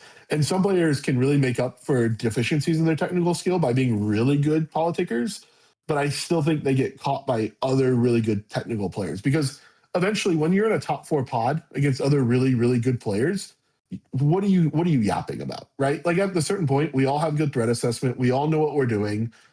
What are you gonna convince me of, right? Like what can you possibly say to me that I already don't know? And I think that's the problem for a lot of like people who are really good yappers. They get into those situations where it's like, well, what do you do when someone doesn't yap with you? Well, now you just kind of fall apart, right? Like now you can't close the gap and win the way you would have normally. I think that can sometimes be the case. Like it's really, I think politicking is helpful to get out of Swift. I think it becomes less helpful in those top 16 games. I don't know that I've ever really won a top 16 game because I out-politicked people. I just don't think that that's ever really been the case. I think most of the time it's I outplayed them, or luck was a little bit more on my side. I just think when I'm playing in top 16s or top 4s, generally, vast majority of the time, the players are also just too good to fall for the normal politicking tricks. Especially at the bigger tournaments, right? When you get to like 100 plus people tournaments, I kind of fall back onto what are you really going to say to me that the other 3 players don't already know? You know what I mean? Like you're like, oh, he's the threat, and I'm pretty sure everyone else has eyes and knows who the threat is. Like it's kind of obvious at a certain point.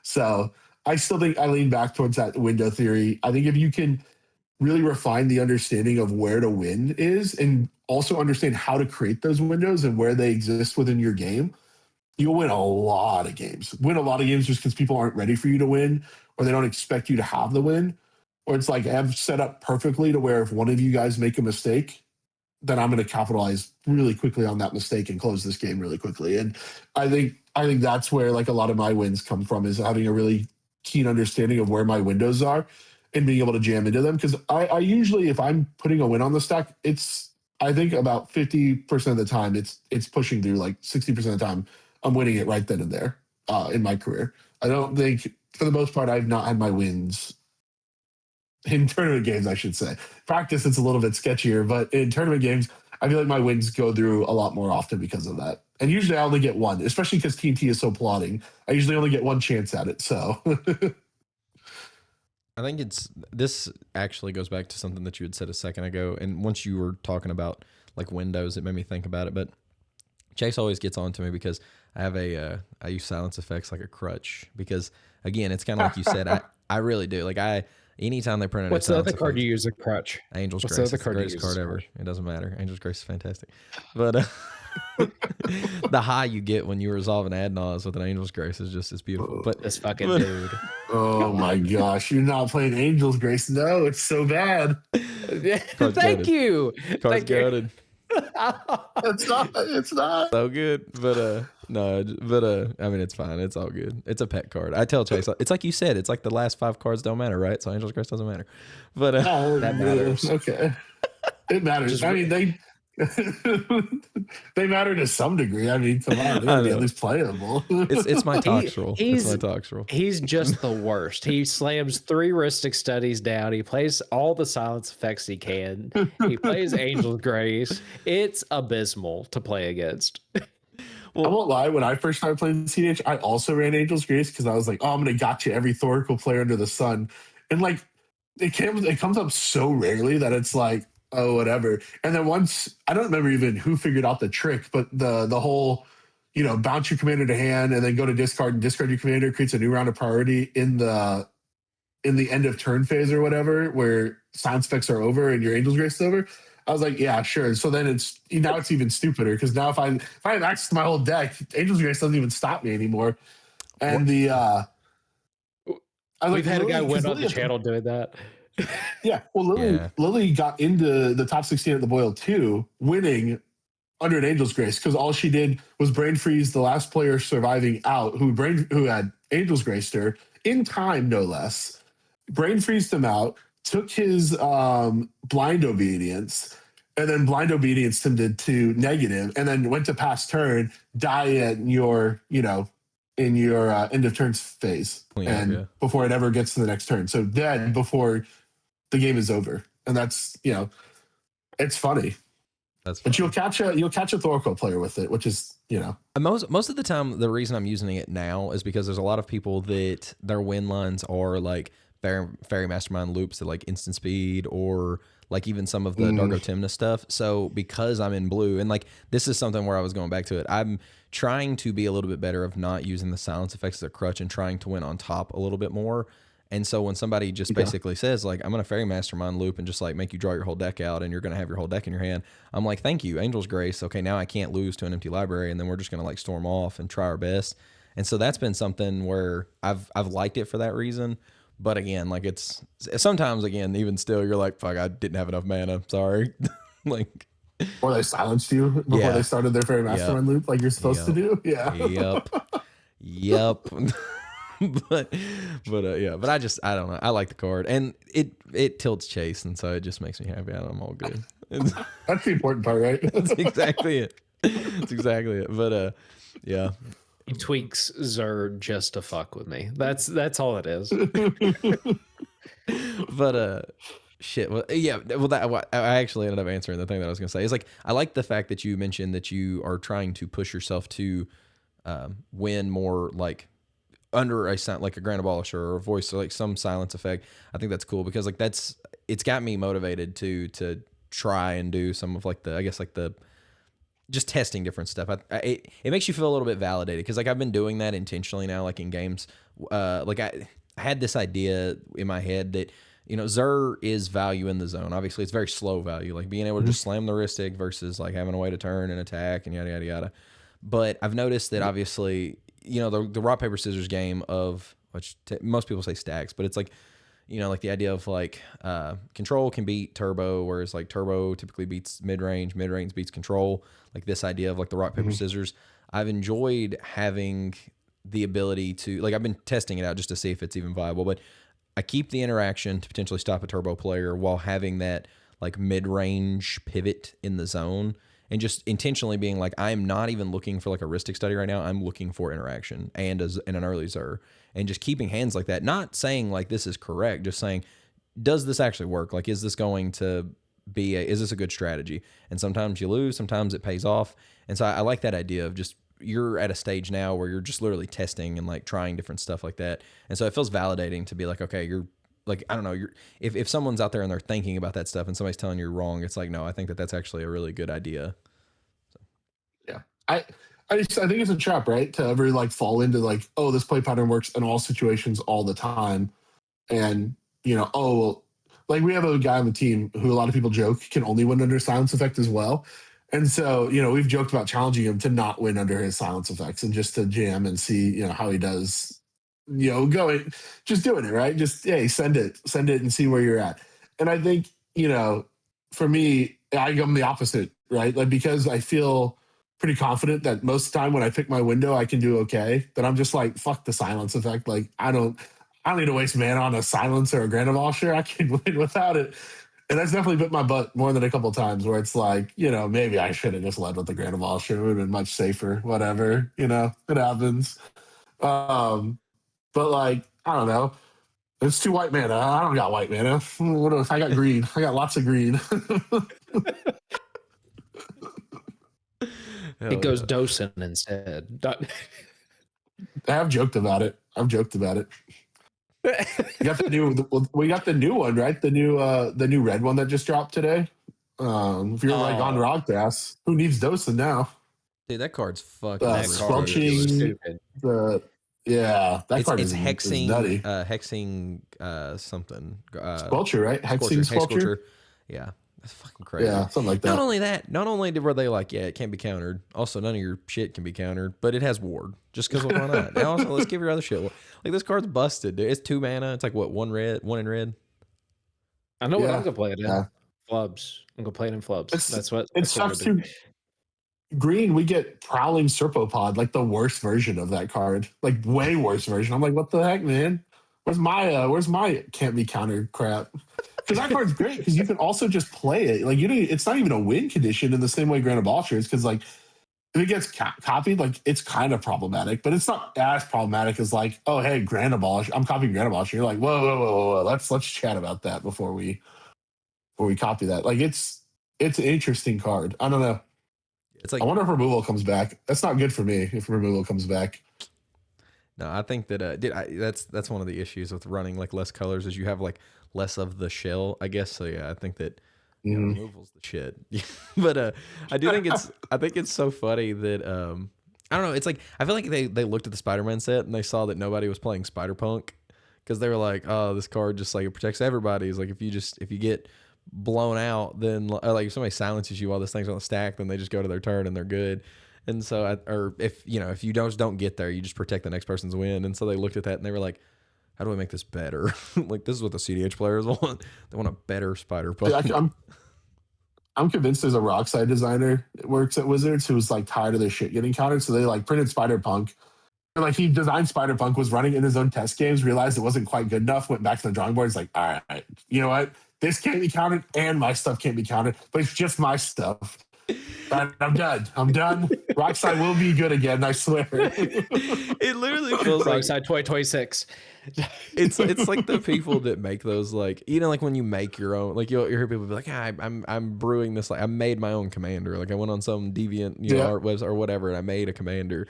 And it's like somebody was like, yeah, I made my own card. Like, what do you think? And then it's just that card. It's like this card's fucking broken. What are you doing? Same person made Dockside. He's like, I will make red great again, no matter what. Well, creatures creatures are already kind of hard to counter in the format, anyways. And then 100%. Yeah, and then now they're just like, no, it's basically like MBT or bust. Like, just get fucked.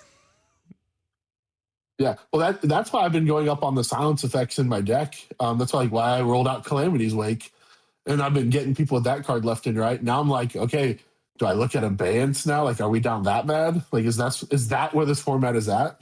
I hope not. That card's not good, but man, that would suck too. I can't counter it, so I don't know what else to do. you hit somebody with the Calamity's Wake, and it's just like nobody is casting non-creatures, and like that's fine, and then they drop that fucking goblin. Yeah, I'm like, oh, okay, well, that's cool. I couldn't count it anyway, so whatever. Yeah, you're good. I'll bring Aven Interrupter back. We don't need to counter anything. We'll just plot it. Yeah, dude, I've got to it.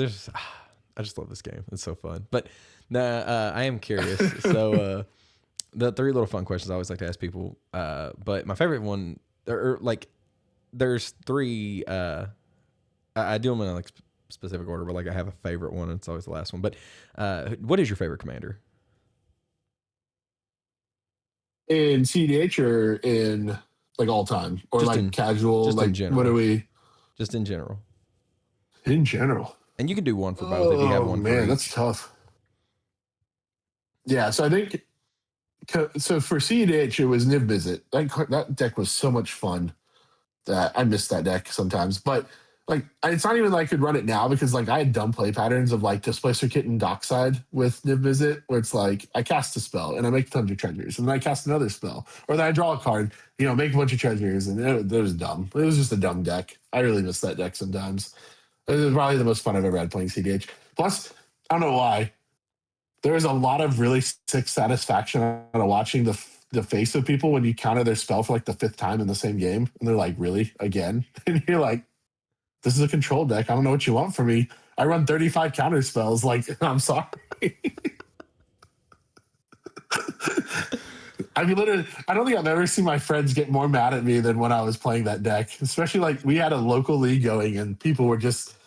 I think there was like one of my buddies who's playing Omnix, and I think every game he played against me was just like, "Yeah, remove Omnix. Yeah, counter that thing. Yeah, I'll counter that too." And he's like, "Stop countering stuff. Stop killing things." And the whole time I'm like, "Nah. I mean, this is all this deck does, buddy. I'm sorry." Oh, and here's Niv. Okay, now every time I cast this counter spell, I draw cards. Oh, look, more counter spells, more card draw. So that deck was really fun. My favorite casual deck, though, that's a little bit tougher. So I think only because it pissed Lily off the most. So I think I have to pick it. But it was Kyler, Sigardian Emissary is green, white, human.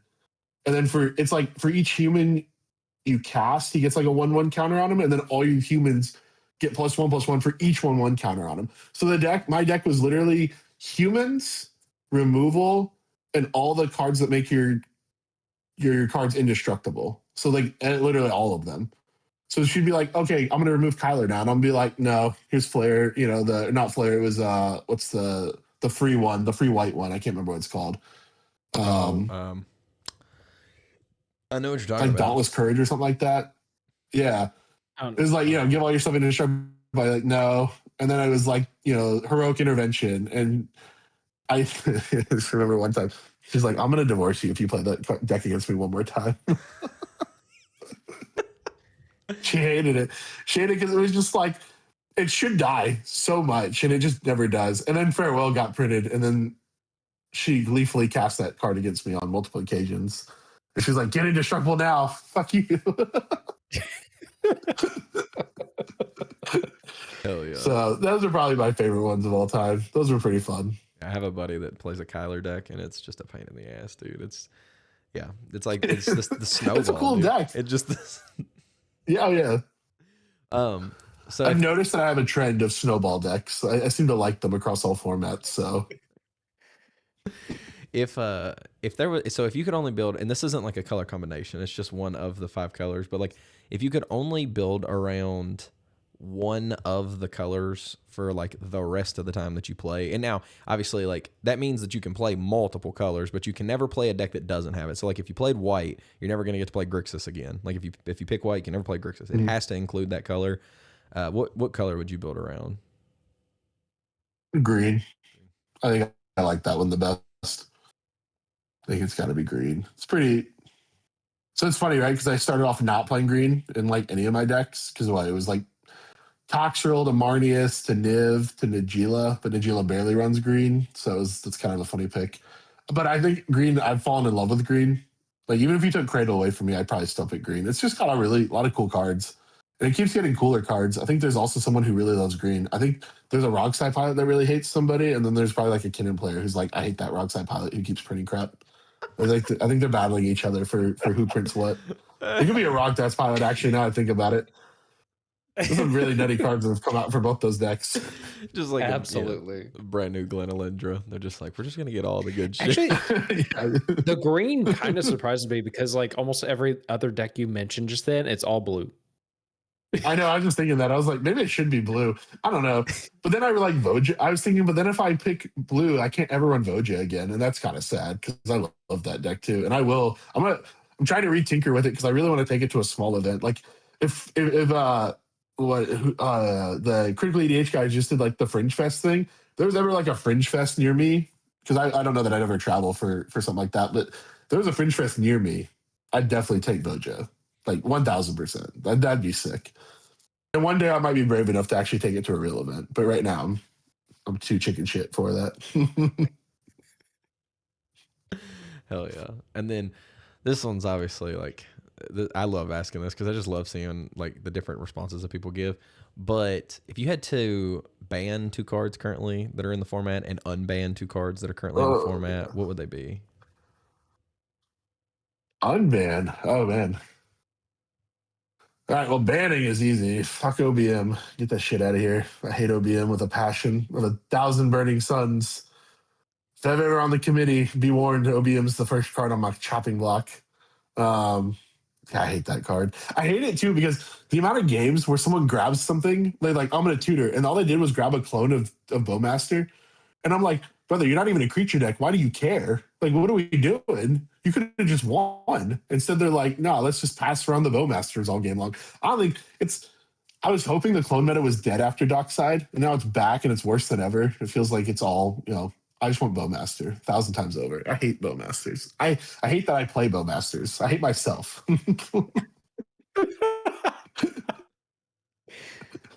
That's funny. So Bowmaster would be my first one. What would be the second one, though? I don't know. I hate Kinnan decks. I think I just have a visceral spite of Kinnan. Maybe Kinnan. Not because I think it's overpowered. I just don't like it. I think Maybe it's like 2A. It's like 2A Kinnan, 2B Breach. Not because I actually think they deserve it, but because I just hate them both in like equal measures. I think it's so funny because like just listening to like Max's answers, his were like he banned Tymna, and then I think he banned Bowmaster too. So it's like when you said OBM, I was like, they're gonna have no, y'all just were like fuck each other's decks. Like, I mean, if we're being serious, right? Partners probably should be banned, like legitimately, but I really like my partners, so I can't in good faith say those. that's fair. Like Timna's probably a problem, if I'm being honest. But like, I also like Timna, so I'm biased. Fair enough. So for unbans, I don't know, man. I just played a vintage cube the other night, and I was playing with some of those cards. And I was like, yeah, there's a reason you're banned. Like I had a Nadu and a oh shoot, still in Safekeeper. And at one point, I was doing the Nadu thing with that, and I was like, yeah, I remember why you're banned now. Fuck this deck. And then I had like an Emrakul in my deck, the Eon's Torn. The card was kind of nutty. And the other Emrakul still sees play, which is also kind of crazy. And that card's like 18 mana. So I could definitely see this one, even at 15 mana, still seeing play. So that probably definitely still deserves to be banned. I don't know. I'm kind of on this like weird place of like, I actually think most of the bans are probably fine. Like, I didn't like the play pattern of Crypt. Like, it was always like the first card everyone tutored for was always Mana Crypt. And it was just like, yeah. I kind of like the fact that there's a little bit more strategy now to opening hands and that it's not just because I also think like if you're not going to ban Ristic, unbanning Crypt just makes the Ristic problem more significant. So I'm not really like a big fan of unbanning Crypt. I'm on like a mixed side of like JLo because I think it's really I don't know that it makes the decks like the high mana decks better. All I've ever seen it do is make the decks that are like in that awkward like 3 to 4 mana range, but it's like all one color, like the Nagilas and the Sisseys and some of these decks that are like 3 to 4 mana, but they're all one color. Really, really strong, like way overpowered versus, it makes Tivit slightly better. Or, yeah, exactly. I'm okay right. with that. I know. Maybe I'm a little biased, but I like that. Yeah, but you also like Dockside and every other thing else that got banned. I was okay with Dockside. Yeah, that's the same player. Yeah, no, I can't defend that one honestly. But I do think it helps some of the other strategies. Like I know that even though it's in your color combination, like Atraxa, right? Like that was a deck that saw a lot of significant play before those bans. JLo gets cut and everyone jumps back to TNT. Other decks like you just mentioned, Tivit, and Tivit still continued to put up good results throughout this past year too. Like I think that just people kind of went off the plan of trying to jam Tivit as quickly as possible and actually went into more of a dedicated like Esper control or late or like mid-range control shell rather than let's get our big Sphinx dude out and just make treasures and clues and whatever the fuck you want to. And then like Omnixless, I think took a massive hit from the bans. But yeah, I agree with you. Like like maybe it does kind of help provide some support to like the really like big commanders or like commanders that are kind of clunky like Obnixless, but the ones like Najila and Sisay, like it very much was I overpowering. just and people forget, right? It pushes blue farm again too, because like one of the big play patterns of that late dockside era blue farm was going Crom first. Like turn one, turn two Croms were very easy to get, and I think that's the problem, right? Is I think it pushes good decks that are already like some of the best decks in the format. It just makes them better more than it lifts bad decks that could probably use the JLo help. Like I don't think of those are even when I look at the kind of on balance arguments. And that's where I really struggle to see a card that I really want to unban currently. Like, they talked about fast spawn. I think that's crazy. Fast spawn is nuts. That card is obscenely nutty. Um, like recurring nightmare, I've seen some people throw around. Like, I think people forget like how problematic that card is from like an interaction standpoint, because it has like the wonkiest interaction. Um, I think they're just most of the cards that I kind of agree with. I do think some of them are funny, right? Like Gaia's Cradles really can be kind of problematic, but it's not banned. But then Academy of Teleria is banned. But then you look at cards like Cabbage Merchant, you're like, okay, now I remember why you're banned. Because those two combined would be kind of dumb.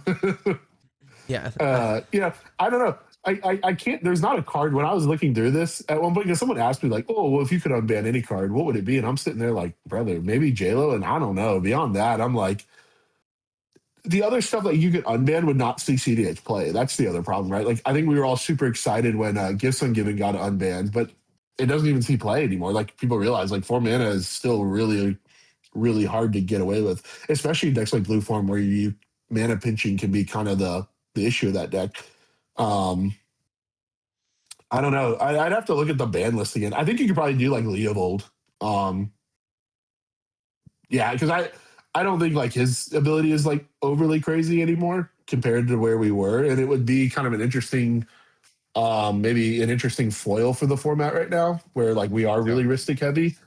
That might be the only one that maybe could see. And even then, I've heard some people say like even that card can be really problematic. In the format too. So I don't know. I don't know that I have a good answer on that one actually. No, you're all good, man. I do think that it just kind of goes to say like what we were talking about earlier in the episode, but like when I mentioned Yu-Gi-Oh, I think that the more like a lot of people play Magic because they don't like some of these other card games. Like maybe they don't like Yu-Gi-Oh the way it plays, or like Pokemon, some of this other stuff. But I think that the more you take away mana as a necessity, as like that resource, obviously the more it turns into, again, like Yu-Gi-Oh, like everything just becomes very turbo. Like it speeds things up a lot quicker, because again, like that's what we've essentially done is we took the game of Magic or like EDH, and we just said, how can we speed up the amount of cards that we're going to see? How can we cheat around as much mana as possible? And we just basically took the game that's normally like some of these games like can last 12 turns, and we condensed it down into a format that's essentially like turn 1 to like maybe turn 6 on the long end, 7-ish. But most of the time you're looking at, I would say we're probably consistently like a turn 2 to 3, 2 to 4 format, somewhere in there is probably like consistently. So I don't know. I think that I think that the more that they bring back just like stuff that just allows you to do that. And also I think that there are decks that got hurt by the Jeweled Lotus plan, but I think that or like it going away, but I still think that it's kind of good to like Atali. A lot of people thought that deck was going to be gone, and it actually got better. Dargo, they thought Dargo was just toast, and like now Dargo Tymna is like a viable strategy. I think that essentially it makes you commit fully to being like, I'm going the commander plan. And then if you do get stopped for some reason, like your commander gets countered or whatever, it gets removed, whatever, then you have no backup plan. But if you, instead of going, Jeweled Lotus, you're like, I'm going to go Treasonous Ogre. Well, now you've got a backup plan. Like, this gets countered. Okay, cool. I've still got spells in my hands I can cast, or I have another Atali, whatever it is. So yeah, I think it just incentivized people to play a little bit smarter, or like just again just be a little more patient. Maybe I don't know, but yeah, I mean Tolly's clearly not hurting. It was kicking ass. Like right after the envy, everybody was like, "Fuck Blue Farm, let's play Dino," and then you just saw it won. It won like what the it won the I think it was like the redemption event because that was Cam Daddy D, and then Robert R won the oh fuck, Still City, yeah, Still City Spectacular, yeah. So I mean, it's just super cool. But yeah, I don't know. But yeah, I always love asking that question because I think the responses we get are very different. Like a lot of times the color question, people will say the same thing, but the unbans and ban, it's always so different. So I just think it's so fun hearing people's responses. I feel like we've gotten OBL quite a bit. Yeah, because I think that people fucking hate that card. Yeah.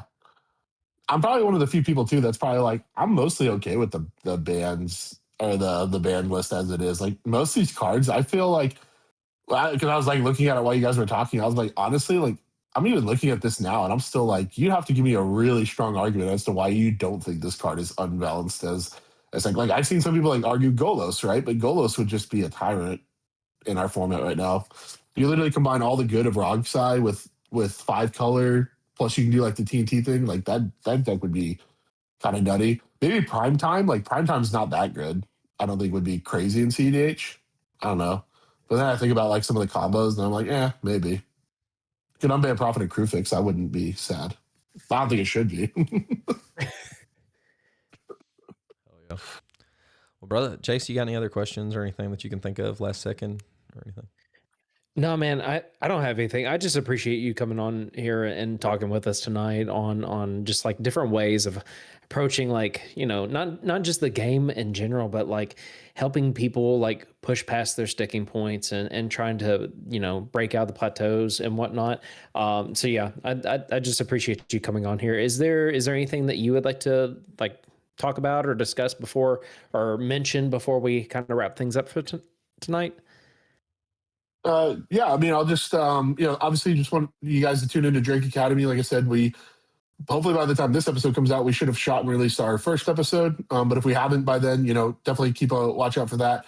Obviously, keep an eye out for Monolith stuff. We're going to continue to do stuff, and we're promoting lots of events. So yeah, Lily and I, we got a bunch of events we're going to be doing over the next few months. Some big ones I know we got coming up, but like we're doing the Kraken's Cup, which is is going to be, I think it's in March in North Carolina. We're going to be doing obviously all the land go stuff. So like the Boil obviously is going to be a huge one for us. Also, I think around that March timeframe. I'm not sure what our schedule looks like for February right now. I know like we've got a lot of events though in that March, kind of end of February, beginning of March, and then through that month. But yeah, just kind of keep an eye out. We'll post it where we're going to be at, and if you see us in person, come up and say hi. We love to chat with people, and I'm always down to over yap. I talk too much. Oh yeah, man. No, like I said, we do really appreciate you coming on too, man. Like, which I don't know. I'm just like, and it was like I was saying too earlier in the episode. I've just really enjoyed getting to talk to like good players in the space, and I think that one of the things that I really like about cEDH, and like just in general, is because it is a social game to begin with. People are super open to talk. Like you go and you reach out to somebody and you're like, hey, like, I would love to pick your brain about cEDH, or I would love to just shoot the shit, like ask questions. And everybody is like, I constantly see people that are willing to answer people's questions, to help them in the space. And so, I say all the time, like my favorite thing about this is the gathering, but like, I really do mean it. Like I enjoy getting to build connections with people in the space and just make friends and stuff. So I really enjoyed getting a chat with you. I know this is like, I think this is the first time that we've actually like officially chatted. And so I just really appreciate you coming on, man. It's been really fun. Yeah, appreciate you guys having me. Thank you. Chase, what you got for wrapping things up? Wrapping things up. Well, yeah. I guess I'll take my opportunity to kind of rant about the housekeeping stuff one last time. So, yeah, as you're kind of tuning out with us, go ahead and hit that subscribe button down below if you haven't done that already. Also, you should be able to not only find ours, but I'm assuming you'll be able to find the one for Drake Academy. And if not, there's going to be a link down in the description below to where you can find their channel. Go ahead and go there now. The episode's almost over, so head on over there, subscribe to their channel as well, as I'm very much looking forward to the content that they are about to be putting out, because I think that that is going to be what helps me in my level up moments throughout the course of the year. So again, I appreciate you getting on here for tonight. But yeah, and also let us know down below your thoughts on like either some of the suggestions or advice that was given, or let us know down there, like, what are your plateaus that you are going through right now? Just so that way we can get some discussions going in the comments and just kind of help each other out. But, you know, other than that, like, subscribe, comment down below, and as always, go play some cEDH.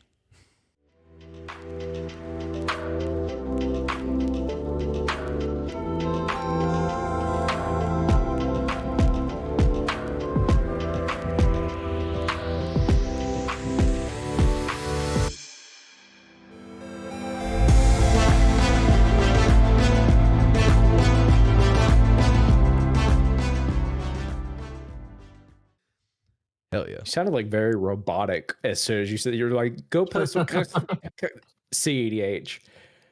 Go play some cEDH. Yeah. Fuck it. I'll keep all that in. I don't care. Yeah. And keep in the fact that I forgot to mention Patreon and Discord there at the end too. So, yep. Oops. It's all down there. Just fucking do it.